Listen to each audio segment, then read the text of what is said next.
Hello and welcome to the Osteoarthritis Action Alliance Lunch and Learn webinar for February 19th, 2025. Thank you for joining us today. And thank you to the current Osteoarthritis Action Alliance sponsors shown here who help support our work, which includes the monthly Lunch and Learn series. Today's presenter is Melissa Boswell. Melissa Boswell is the Vice President of Science and Research at the Joe Gibbs Human Performance Institute, where she leads the development of a groundbreaking biomechanics facility and innovative science research to advance human performance research. With expertise in biomechanics, bioengineering, and digital health, she has developed methods to quantify movement as a biometric and promote accessible health solutions. A former postdoctoral scholar at Stanford University's Neuromuscular Biomechanics Laboratory, Melissa earned her PhD in bioengineering, designing a digital mindset intervention for knee osteoarthritis and pioneering biomechanical tools to increase healthcare accessibility.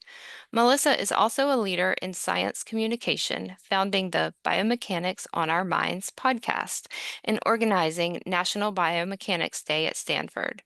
An award-winning researcher, experienced consultant, and passionate advocate for diversity and inclusivity, Melissa continues to drive innovation at the intersection of technology, health, and human performance.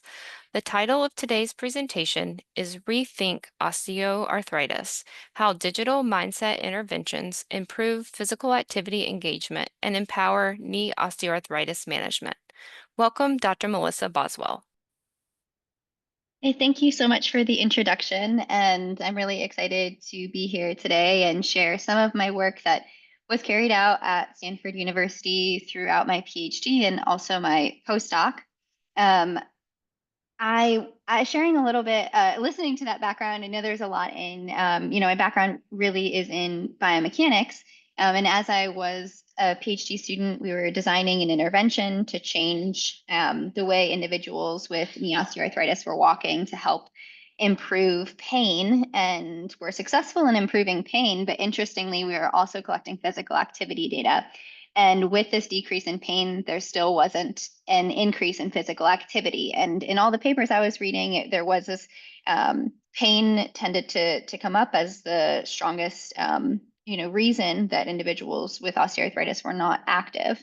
But then kind of bringing patients into our lab and listening to them talk about their experience with osteoarthritis, their experience around physical activity, I realized that it was a lot deeper than just their pain, and really kind of opened the doors to me seeing how individuals' underlying beliefs and core assumptions really impact their experience with the disease and their engagement in physical activity.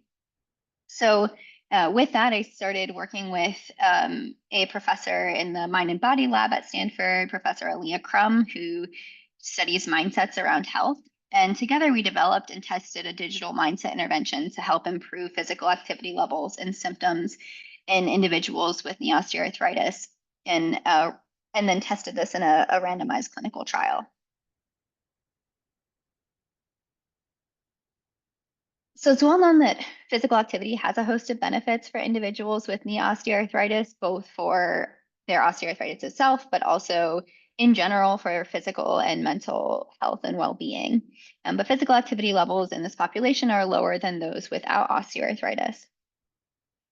Previous studies have shown that mindsets about exercise impact activity involvement.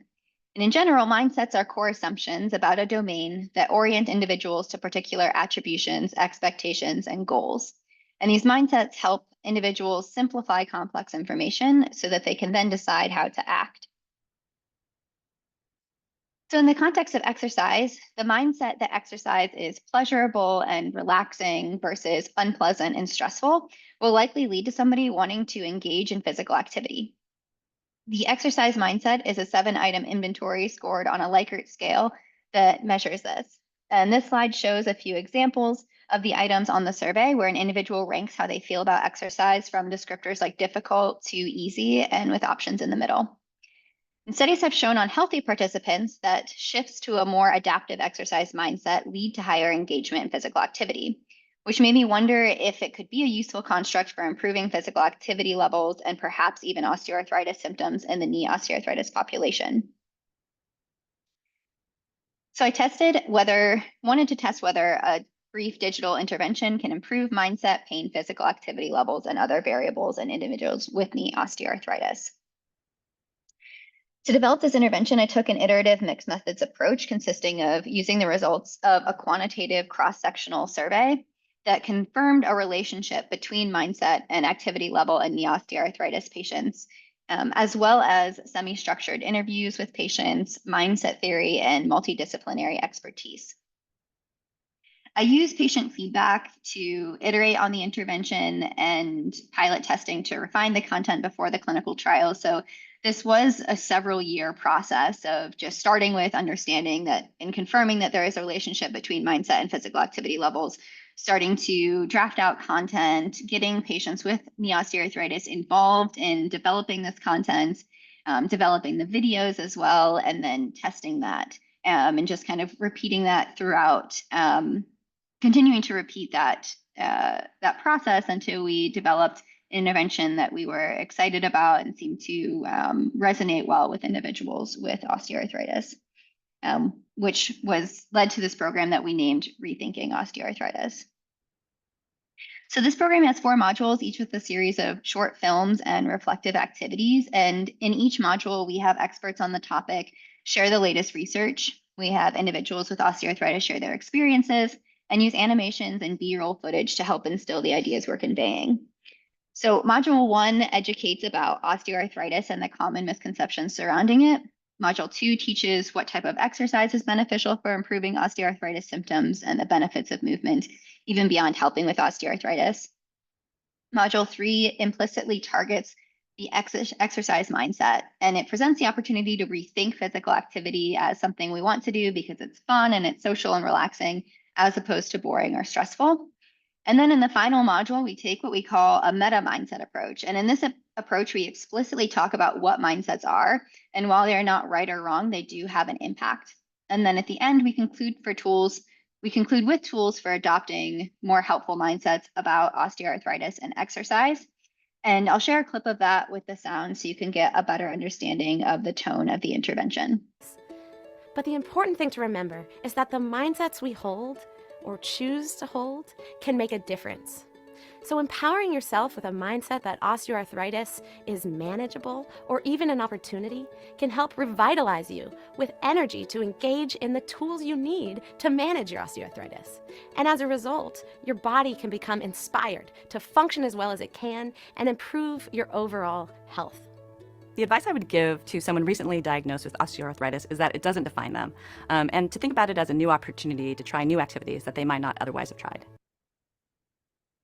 So this is just a short clip, kind of sped up for time, that shows sort of the tone and how we're presenting mindsets in this intervention. And the intervention itself is less than 2 hours total of videos and with a reflection question. So it is quite brief. And we allow individuals to do it at their own pace, which I'll share a little bit about in the timeline coming up next. There were 3 arms to our trial. So the first was this mindset intervention. The second was an educational intervention.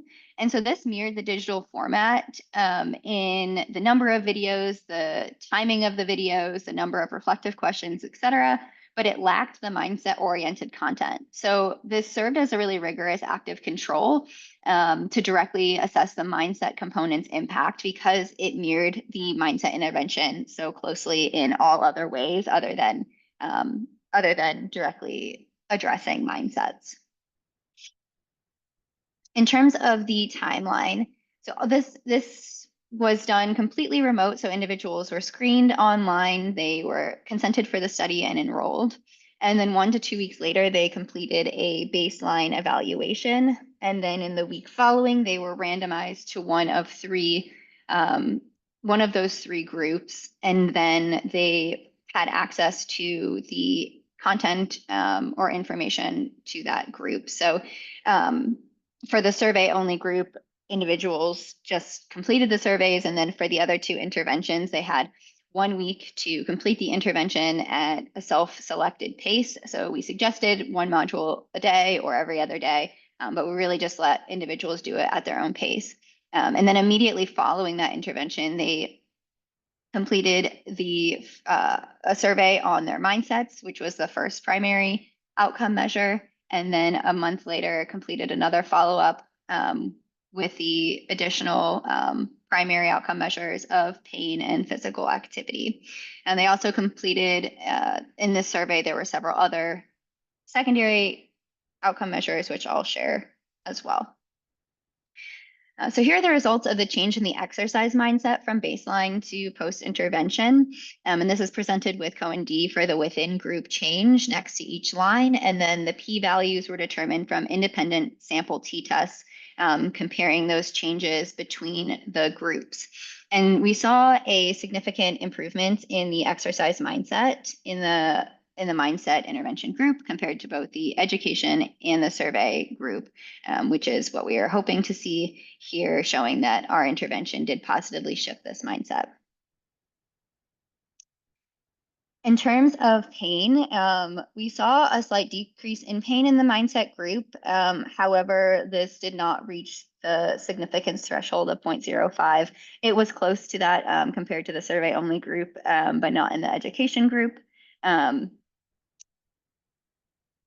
But when we look at physical activity, we did see a significant increase in physical activity levels between the mindset group and the survey only group. We also saw an increase in activity for the education intervention, which I think was positive in that it is confirming that we saw what other interventions, other education interventions have seen, which is an increase in physical activity after an educational intervention. So we did, I think this just kind of further confirmed that that intervention was a strong comparator and was beneficial in the ways that we've seen education be beneficial in the past.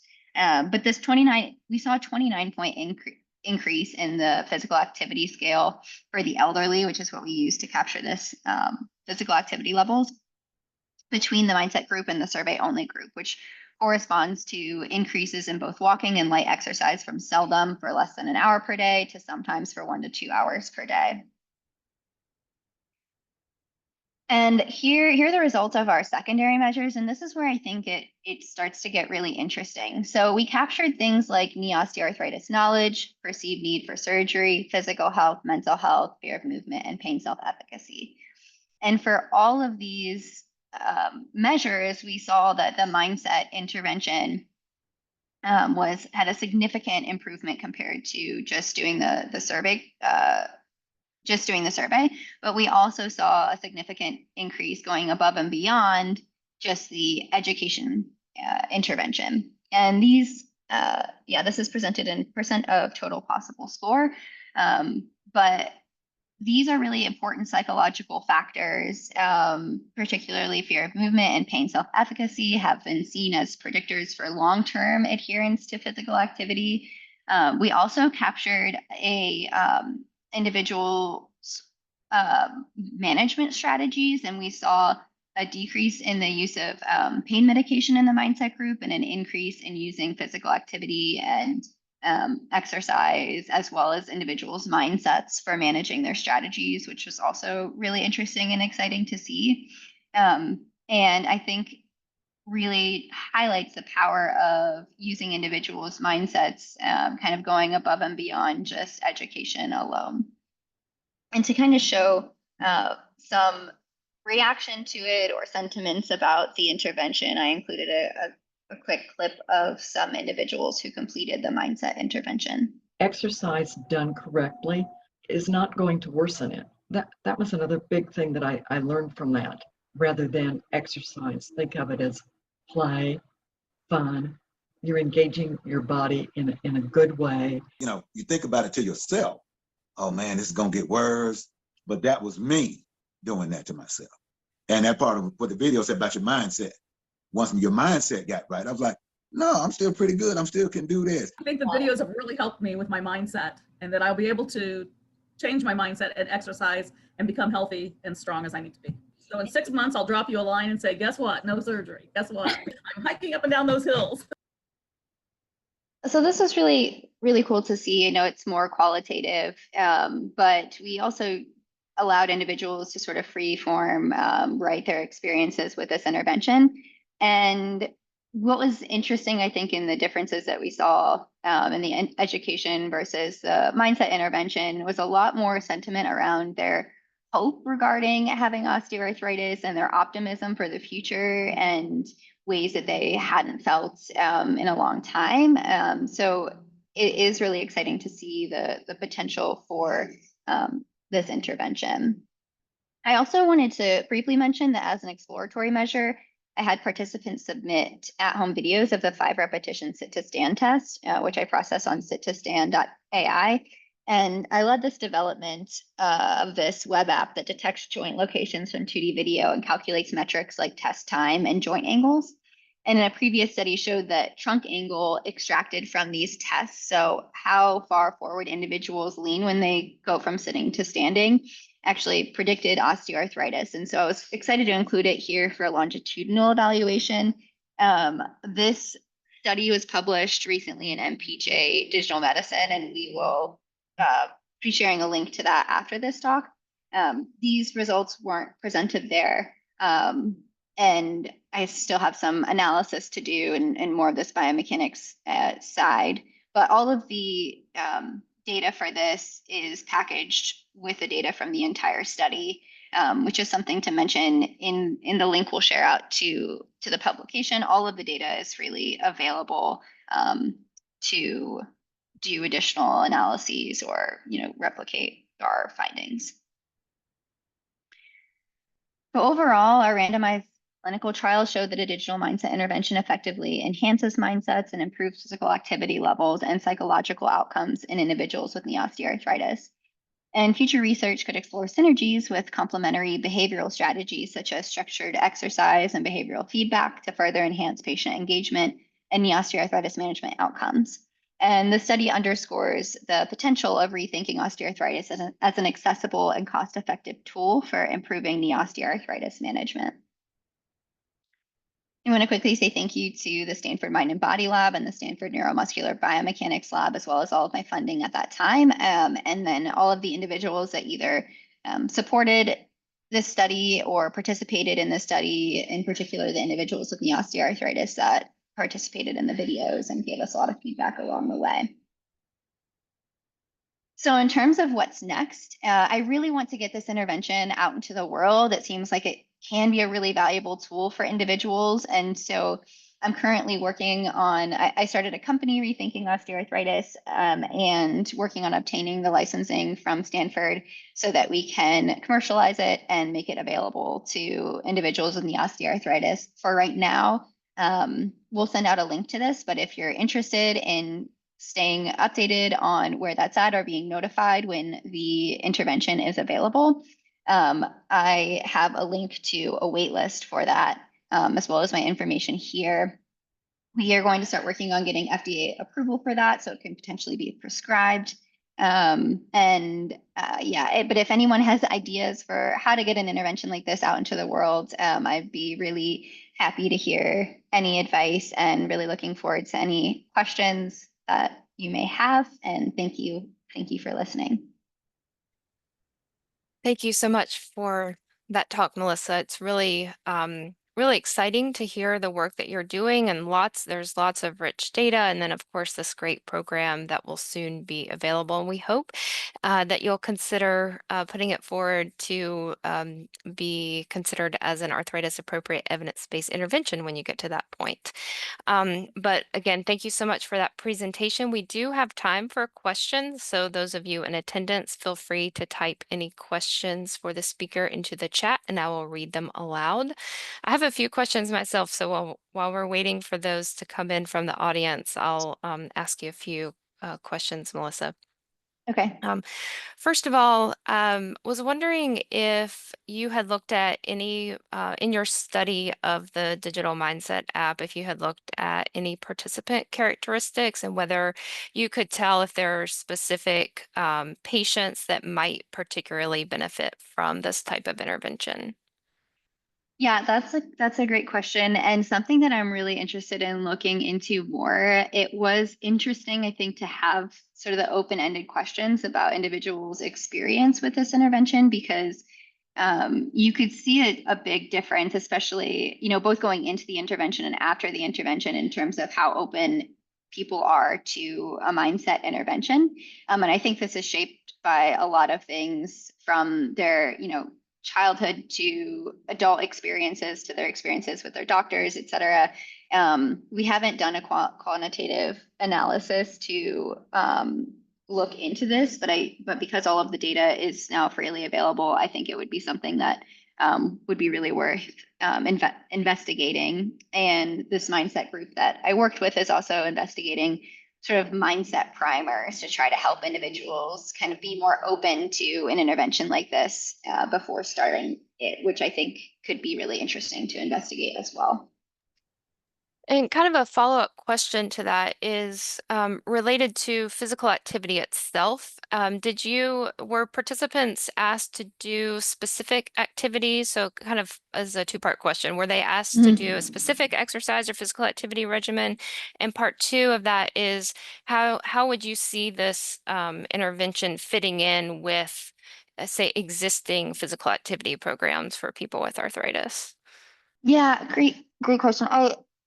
We didn't ask them to do any specific activity. And in fact, that was kind of part of the intervention, is helping educate them on what may be beneficial for their knee, but really helping them to think about what feels good on their body and on their mind and their spirit, and giving people the freedom to choose what feels best for them, and to think about that, and think about what's nourishing for them.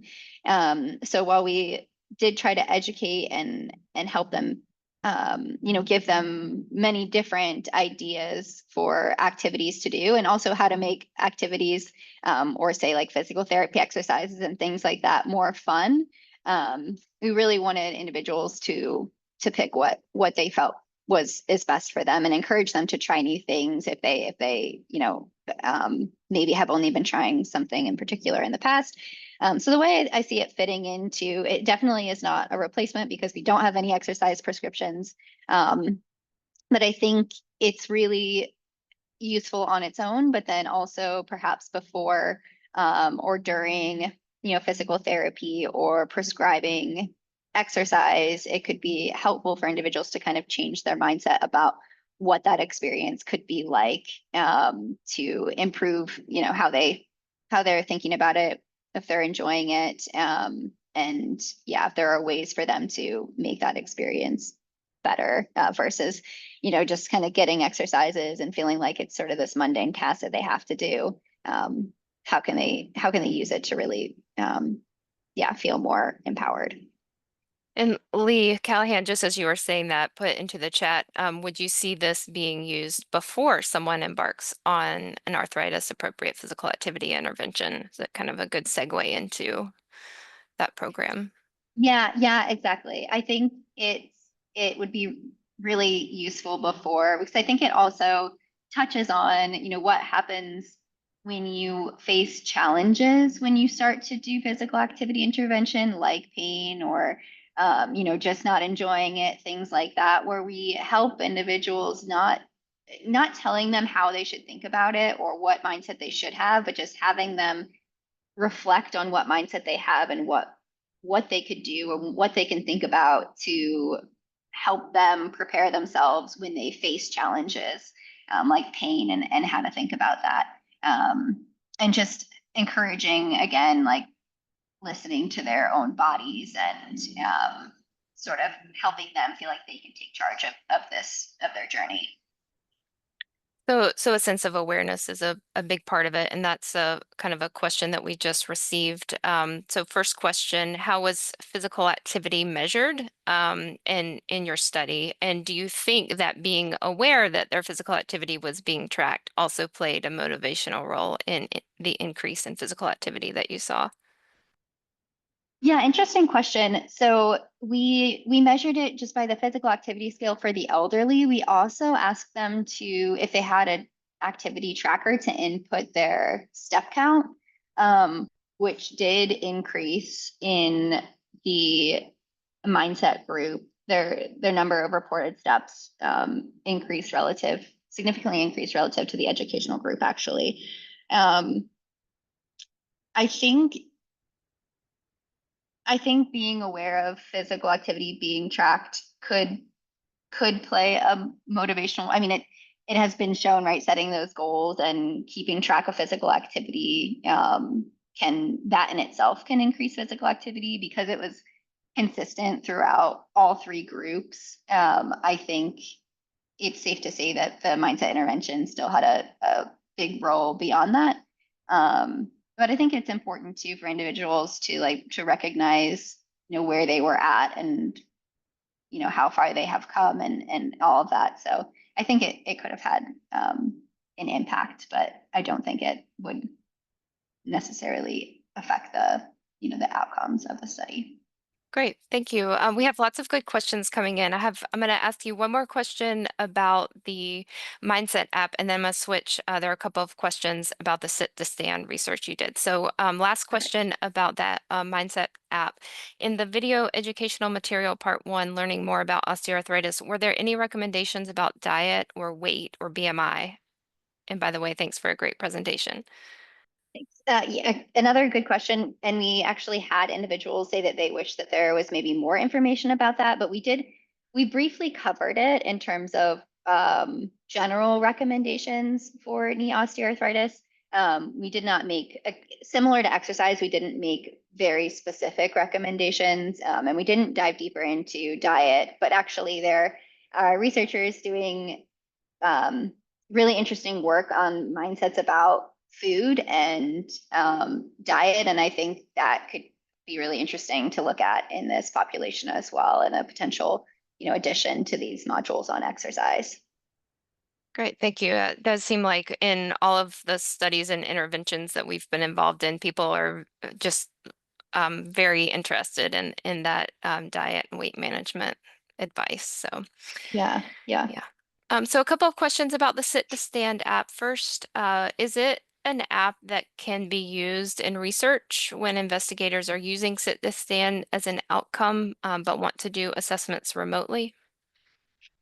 Yeah, so it's very simple to use. You just have individuals record a sit to stand test at home, and they upload it to the app, and then it gives back a couple of the key biomechanics metrics and the timing of the test. There's a few different ways to do it, and if you look up our paper, which is also in Nature Digital Medicine, from this study, we have a link to the app online, but we also have a GitHub repository that's where you can download and use the code for it, upload videos in batch, and assess those that way. I think our Sit to Stand app, which is again at sittostand.ai, is going to be combined into a larger suite of biomechanics tools from my former lab very soon.